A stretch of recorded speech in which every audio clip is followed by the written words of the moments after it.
I recently finished my best game annotation ever. I did 15 pages in my notebook for 16 moves of the game. And it was great. It was really both insightful practice for me, but also just beautiful chess journey. You call it a spiritual experience. And I've done game annotations for decades now. It's definitely the way I think one should improve. Great to be away from the computer. Anytime the computer's there, boom, your mind is going to be distracted.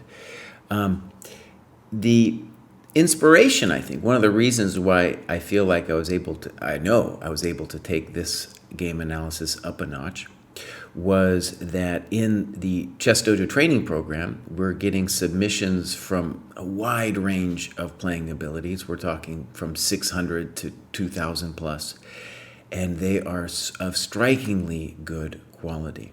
And what I think is happening is we're reproducing this Botvinnik idea from back in the day, which is that if you publish your games, that is the way to force yourself to articulate what you think is going on in the game. And so even if you don't think someone out there is going to read your annotations, the fact that you're publishing them gives you the motivation to try to be as clear as possible. And we're really seeing that in the annotations, some very good annotations. And it's a beautiful thing, of course, because, I don't know, let's say even a decade or so ago, it wasn't possible to submit annotations in a way, if you're just an average chump GM like me, that they are going to be read. So me having in the back of my mind the idea that someone might read these annotations forces me to be clear about what I'm doing.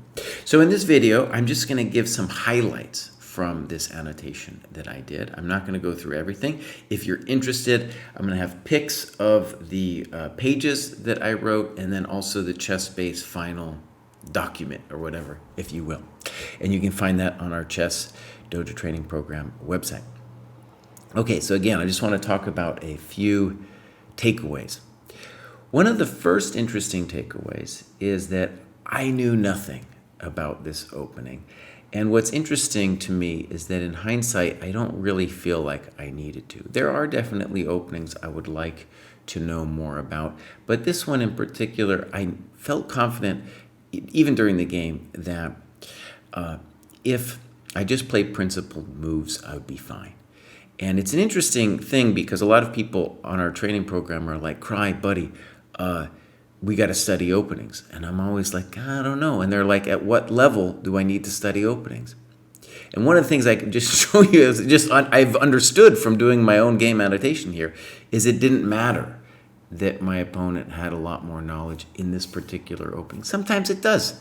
Sometimes if there's some kind of tactic or something, and that's how people get traumatized, that's how they think that openings are very important. But I think going over this game, far more interesting for me in terms of learning about chess and even some of the structures that we're going to see. Okay, so for example, talking about openings, a student of mine showed me after I played e6, e3, he showed me knight b5, and apparently there's some course on, in Chessable or something, I think by Neiman, about this. White, black, and knight a6. I'm sure you could play bishop d6 as well. In any case, there are several lessons that I want to take away from this. And one is that something that I've learned by teaching is there's a common fallacy, a mistake people make, I guess you could call it. It's an interesting one. And I feel like most of the mistakes that I see in other people, I've made myself. And I come to understand those mistakes by going over my own games. This one, I don't think I've ever truly suffered from. But I've seen it in my student, James Altucher, who plays also very aggressive in the opening and quickly gets very volatile positions that demand reflection right away. So you got to spend, very time intensive from the very beginning, not placid positions. He's playing the dojo aggressive repertoire, right? Very violent.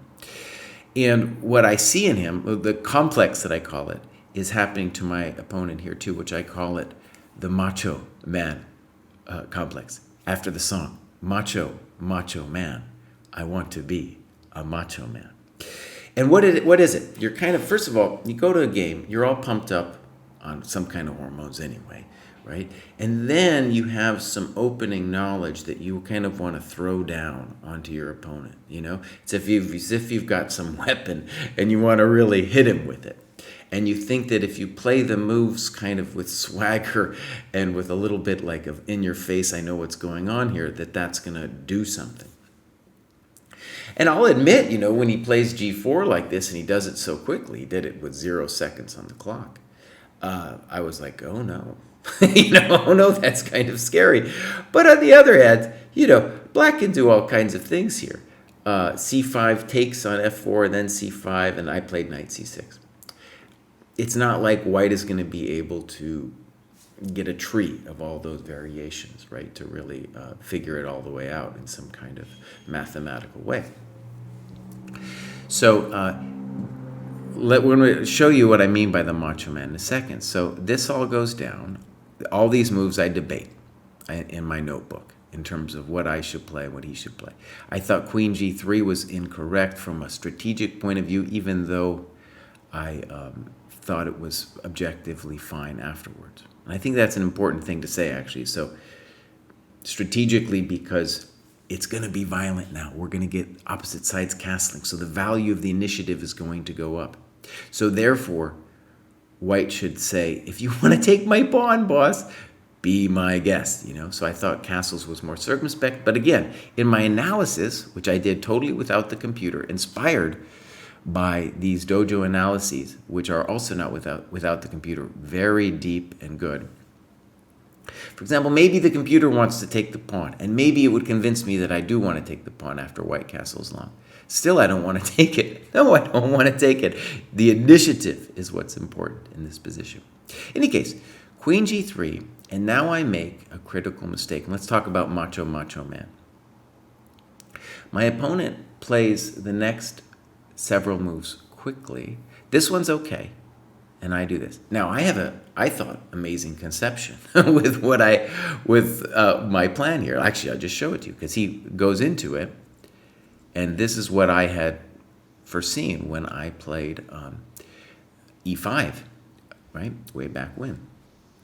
And did I know objectively what's going on here? No, but I knew that the value of the initiative goes up when we have opposite sides castling. And by that I just mean we all have some ingrained sense of how important the initiative is in relationship to material. And all I knew was, hey, when you have opposite sides castling, the value of material goes down in relationship to the value of the initiative. And so I was like, here we go. So let's go back and talk about macho man. If white, there's a couple of reasons I think white should have taken a lot more time. 2, to sense the danger, just in this opposite sides castling situation. And then the other thing is that whenever you get a change in pawn structure, like black has now occasioned with E5, the roles of the pieces change, right? And the dynamic of the entire game change in a way that should force you to at least take a minute or two to reflect on what's going on. Okay, those are like the clues. Because you don't want to think in every position. And in fact, one of my takeaways for this game that I'm really happy with is I have finally learned, after being berated by my Russian coach, KGB, that you do not want to take time on intuitive decisions, right? And in effect, even though I made a tactical mistake with this move E5, it was ultimately an intuitive decision. And we'll see in the game continuation where I sack those 2 pawns.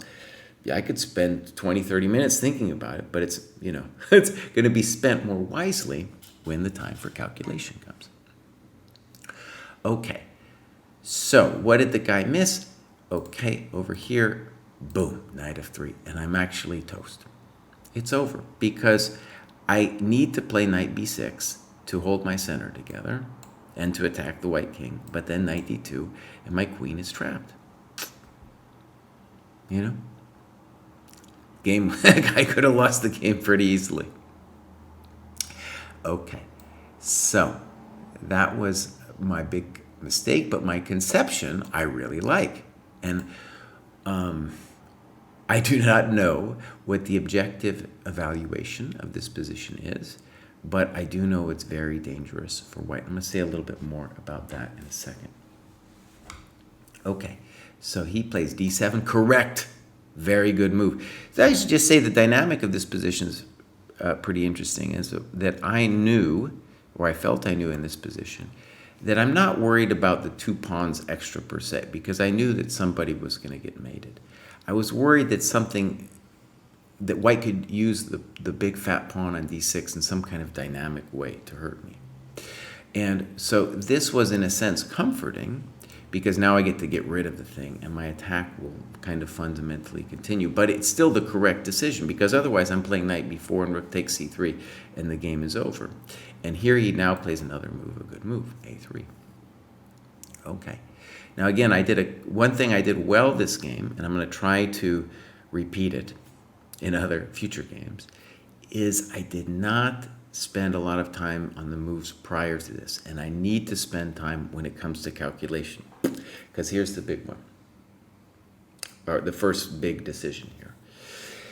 Now, one of the things I want to say about this that's really interesting is a3, I think, is absolutely the correct move, but at the time it was very provoking. Provoking in the same way that queen g3 was provoking, i.e. white is not using his time to bring his dudes over to help his man, right, who is now in trouble. So that provokes me now to play knight b4. And knight b4, we're going to see, introduces some of the most complicated variations I've ever seen. And I know, of course, I've played a lot of chess in my life, that I've had many, many complicated positions. But what was great about this and the annotation is I really went deep into the analysis of this move, knight b4. And one thing that's interesting to me about it, just to put it as a story, is on the Discord someone was saying something like, oh, when you go over your games, you shouldn't move your pieces. And I was like, oh, hard disagree. Hard disagree. And afterwards I was thinking about it, I was like, oh, I know why they said that. They said that because you could train it as if you were playing a real game. But the beauty of going over the game and then moving your pieces, especially when it's your own game, is you can kind of get inside your head about what you were thinking and really getting deep into what the actual dynamics of the position are. And that's what I guess I would call the art of analysis. And that art of analysis definitely carries over into the real game. There's so many interesting ideas that come up in this kind of position. Now, one thing I want to say about knight b4, one of the takeaways, is my coach, the KGB, he accused me of being like a conspiracy theorist. And what he meant was, like, sometimes you get an intuition like this, knight b4. And what you do is you end up trying to bring more and more evidence into your mind of why it works, right? You're trying to justify it to yourself. And that's how conspiracy theory works, right? And the problem is, what you're often doing is neglecting the moves that are possible, like on the first move, right? So if we go back, the interesting moves here would be, I think, knight e7 and bishop e6. By this point, I, of course, was terrified of knight d2, b3. And so, yeah, very interesting position. I talk at length about this in the notes. Yeah, I could go on, but I want to keep this simple. So knight b4. One thing I want to stress here, okay, I'm not going to go over all the variations, but I want to say there were 3 key variations here. Let's look at them, just outline them. AB, queen a1, knight b1, let's call that variation A. And then AB, queen a1, king d2, let's call that variation B. And then variation C, queen d6.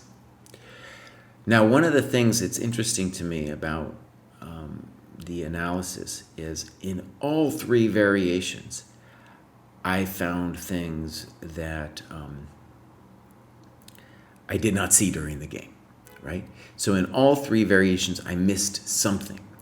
And what it kind of shows is, A, I can get better at calculating, and I would like to, but in a position like this, I don't think it's actually possible to see everything, right? One might strive to see everything, and definitely it's a competitive advantage the more you can see. But one of the interesting things about Knight B4 is, it's kind of like a tall-like move in the sense that if you want to talk about truth, then that's fine and interesting to do after the game, and that's what I did in the analysis. But even if I had found a hole in the analysis, it's not, does that really affect the value of the move in a practical game? Interesting question, right? So it shows, especially in a volatile situation like this, that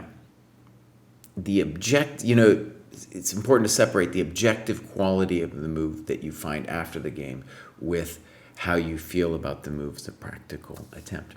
In the end, I didn't end up refuting it. The computer might. I didn't turn the computer on. One of the things about turning the computer on too is if you tell yourself, oh, someday I'm going to turn the computer on, you're relinquishing the responsibility a little bit to the computer, right?